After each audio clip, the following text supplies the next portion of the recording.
France is determined to recognize a Palestinian state, its foreign minister said Tuesday, condemning Israel for the indefensible situation in Gaza caused by its military campaign and humanitarian blockade. Foreign Minister Jean-Noël Barrot also supported a Netherlands-led effort to review the cooperation agreement between the European Union and Israel.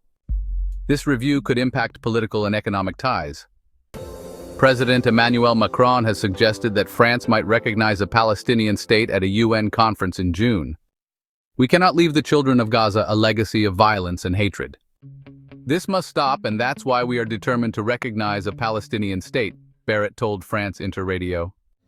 He added that he is working actively toward this goal to help find a political solution for both Palestinians and Israel's security. Barrot spoke after Macron joined British Prime Minister Keir Starmer and Canadian Prime Minister Mark Carney in a rare joint statement that angered Israel. The statement said, "We will not stand by," threatened further concrete actions if Israel continues blocking aid, and declared, "We are committed to recognizing a Palestinian state."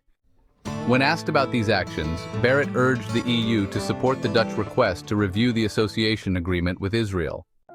He said this review would check whether Israel is violating its human rights commitments under the accord, which could lead to a possible suspension.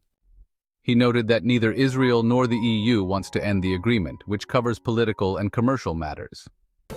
Prime Minister Benjamin Netanyahu recently allowed a limited amount of humanitarian aid after over 2.5 months of a complete blockade in Gaza, which faces a dire humanitarian crisis. Barrot called this aid totally insufficient.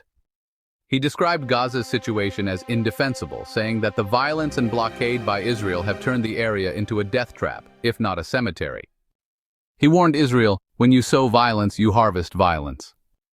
Gaza's health ministry reported that at least 3,340 Palestinians have died since Israel resumed strikes on March 18th, bringing the total death toll in the conflict to 53,486.